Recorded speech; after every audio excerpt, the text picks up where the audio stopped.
Assalamualaikum, selamat pagi. Terima kasih hadir dalam kelas cikgu. Kita nak teruskan dalam tajuk 10.3 pagi ni, pelibatan rakyat dalam isu kemanusiaan dan keamanan. Okey, cikgu teruskan. Malaysia sering berada di barisan hadapan dalam membangkitkan isu berkaitan dengan kemanusiaan dan keamanan ni. Okey, sebab apa kita selalu negara kita akan menyuarakan pandangan dalam pertubuhan antarabangsa dan serantau berkaitan dengan isu-isu berkaitan dengan aspek kemanusiaan dan keamanan, terutama dalam kalangan masyarakat yang tertindas dalam persidangan melibatkan PBB, Commonwealth, OIC dan ASEAN.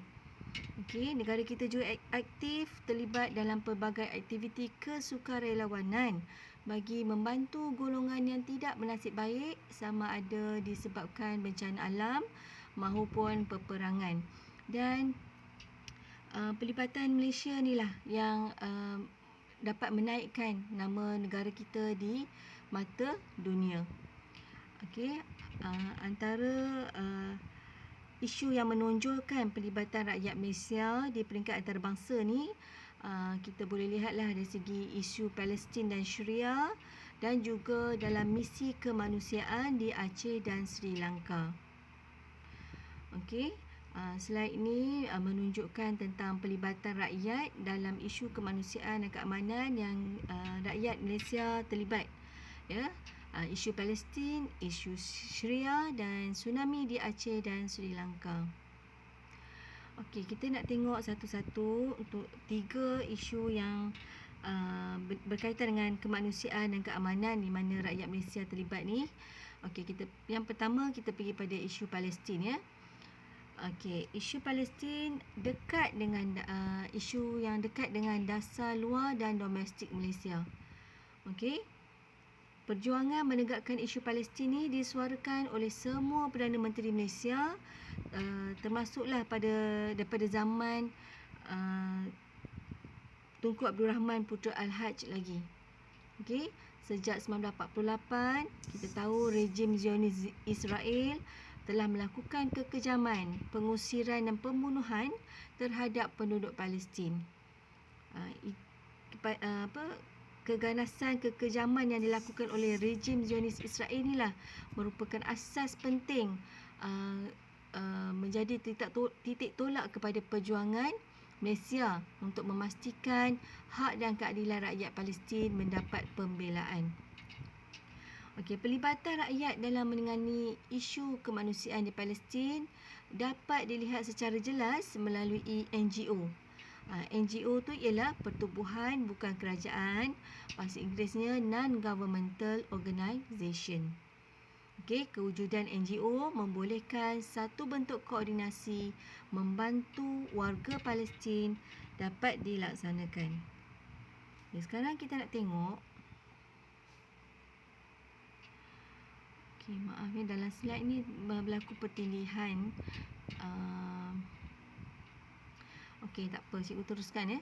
Rakyat Malaysia turut menyatakan sokongan padu kepada rakyat Palestin dengan melakukan demonstrasi sebagai tanda sokongan dan menubuhkan tabung Palestin ya untuk kutip sumbangan kewangan.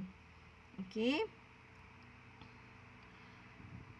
Rakyat Malaysia juga terlibat dalam menghantar bantuan makanan dan perubatan ke Palestin melalui program Freedom Flotilla, iaitu program kemanusiaan yang digerakkan oleh Free Gaza Movement yang ahlinya datang daripada seluruh dunia. Okey, sebenarnya ya, pelibatan rakyat Malaysia dalam isu Palestin ni sebenarnya dalam misi kemanusiaan ni turut menghadapi cabaran seperti ditawan dan dipenjara. Okey, ini dapat kita lihat daripada pengakuan daripada Sukarelawati Malaysia dan Dr. Fauziah Muhammad Hassan dan juga Dr. Muhammad Afandi Saleh yang pernah menjadi sukarelawan yang membantu dalam isu misi kemanusiaan dan keamanan di Palestin ni. Okey, sebanyak 12 orang sukarelawan Malaysia yang berada dalam kapal Mavi Marmara, okey, ditawan oleh pihak Israel pada Mei 2010. Okey. Dr. Fauziah Muhammad Hassan sendiri turut serta dalam misi kemanusiaan ke Palestin dalam program Women's Boat to Gaza pada Ogos 2016. Okey, pengalaman Dr. Muhammad Afandi Saleh terlibat dalam misi kemanusiaan ke Palestin menaiki kapal Al-Auda pada tahun 2018. Kapal tersebut ditawan oleh Israel dan beliau ditahan di dalam penjara sebelum dibebaskan kemudiannya. Okey. NGO yang membantu Palestin. Ada 4 NGO yang membantu Palestin, iaitu Aman Palestin, Majlis Perundingan Pertubuhan Islam Malaysia MAPIM, Cinta Gaza Malaysia CGM dan Muslim Care Malaysia. Okey, Aman Palestin didaftarkan secara rasmi 2006 menjadi organisasi yang giat membantu rakyat Palestin secara kolektif, sistematik, berterusan dan berkesan dalam menyalurkan bantuan kebajikan dan sumbangan orang ramai kepada rakyat Palestin. MAPIM pula Majlis Perundingan Pertubuhan Islam Malaysia merupakan gabungan beberapa buah NGO turut menjalankan kerja-kerja sukarelawan ni dalam membantu rakyat Palestin yang tertindas, termasuklah antara aktivitinya ialah mengadakan Hari Solidariti Rakyat Palestin. Selain daripada itu, Cinta Gaza Malaysia CGM dan juga Muslim Care Malaysia.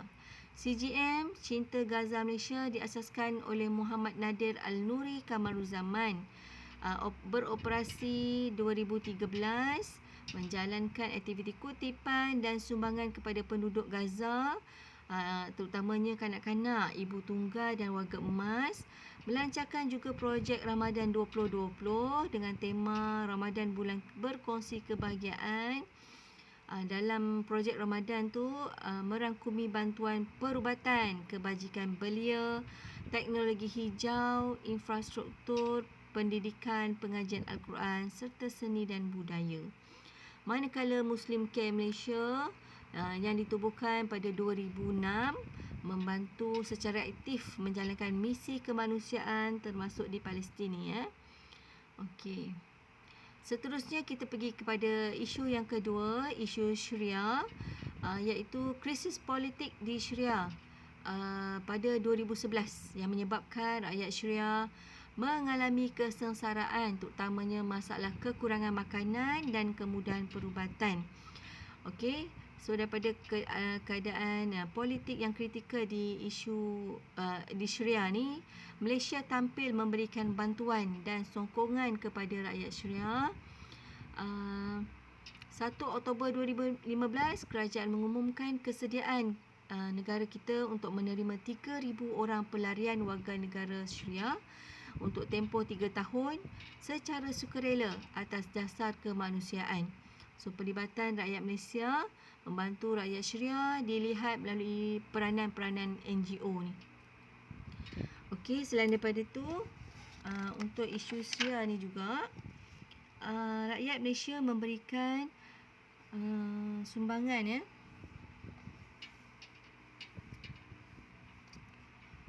Okey, melalui tabung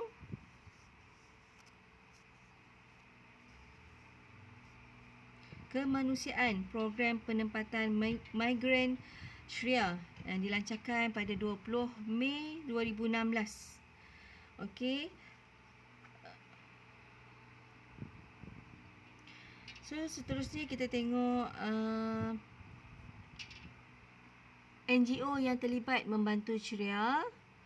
Ada MyCare juga, organisasi humanitarian Care Malaysia, Cinta Syria Malaysia CSM dan juga Global Peace Mission GPM. Okey. Apa peranan MyCare di sini? Gabungan 6 buah NGO kemanusiaan dalam MyCare ni melancarkan kempen I for Syria pada 2011 untuk menyalurkan pelbagai bantuan kepada pelarian Syria, mengendalikan aspek pendidikan, kesihatan dan kebajikan pelarian Syria yang berada di Malaysia. Cinta Syria Malaysia pula, CSM ditubuhkan 2014, memberikan bantuan kemanusiaan kepada pelarian Syria yang berada di Turki, Lebanon dan Malaysia, menubuhkan sekolah kita, iaitu program pendidikan percuma untuk anak-anak pelarian Syria. Seterusnya, Global Peace Mission GPM ditubuhkan 2001, menjalankan secara aktif pelbagai aktiviti kesukarelawanan dan kemanusiaan di 30 buah negara. Juga aktif memberikan bantuan kemanusiaan kepada pelarian Syria berupa makanan, ubatan dan peralatan. Okey. Rakyat Malaysia juga menyertai perhimpunan Solidariti Menyokong Syria menghantar memorandum bantahan kepada Kedutaan Syria di Kuala Lumpur pada 2017 berkaitan dengan kekejaman terhadap rakyat Syria yang berlaku. Okey, seterusnya isu yang ketiga hari ini kita nak bincang iaitu tsunami di Aceh dan Sri Lanka. Tsunami ni kita tahu ialah bencana alam seperti tsunami yang memusnahkan Aceh dan Sri Lanka pada 2004, menarik perhatian Malaysia, di mana bila berlaku tsunami ni penduduk Aceh dan Sri Lanka kehilangan segalanya dalam sekelip mata. Keadaan ini menyebabkan Malaysia melancarkan bantuan segera, bantuan perubatan, makanan dan keperluan harian. Menunjukkan di sini rakyat Malaysia yang prihatin turut memberikan bantuan melalui badan seperti Mercy Malaysia. Okey, antara NGO yang terlibat dalam misi kemanusiaan di Aceh dan Sri Lanka iaitu Mercy Malaysia, Malaysian Medical Relief Society, ABIM, Angkatan Belia Islam Malaysia dan Yayasan Restu. Okey, peranan Mercy di sini dalam membantu tsunami ditubuhkan pada 1999 Mercy ni oleh Tan Sri Dr. Jemilah Mahmud. Mercy juga aktif dalam bidang kesukarelawanan, membantu misi kemanusiaan membabitkan negara yang berkonflik dan ditimpa bencana, memberikan bantuan perubatan, membina semula pusat kesihatan komuniti di Aceh dan membangunkan infrastruktur di Sri Lanka termasuklah sekolah dan jambatan bagi kemudahan penduduk.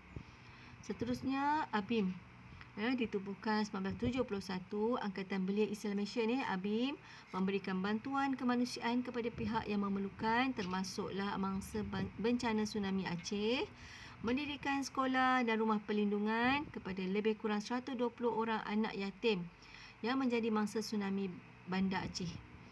Dan Yayasan Restu ditubuhkan 1998, memberikan bantuan pendidikan percuma kepada warga Aceh dan membangunkan rumah anak yatim Babun Najah di Uli Keryong, Aceh. Okey, itu ialah antara tiga isu yang kita bincangkan tentang pelibatan rakyat Malaysia dalam kemanusiaan dan keamanan di peringkat antarabangsa, melibatkan isu Palestin, isu Syria dan juga tsunami di Aceh dan Sri Lanka. Okey, rakyat Malaysia sememangnya prihatin serta sanggup memberikan bantuan kepada golongan yang menghadapi musibah sama ada disebabkan peperangan maupun bencana alam. Sikap perikemanusiaan yang tinggi ini dan sanggup melakukan kerja sukarela telah menaikkan nama baik negara kita. Okey, negara kita nama Malaysia dikenali sebagai sama-sama turut membantu dalam misi keamanan dan kemanusiaan di peringkat antarabangsa. Okey, so sampai di sini dahulu kelas kita pada hari ini. Kepada yang tidak dapat menyertai kelas cikgu akan kamu boleh tengok balik video ni dan rujuk semula buku teks ya. Okey, sekian dahulu kelas kita. Assalamualaikum.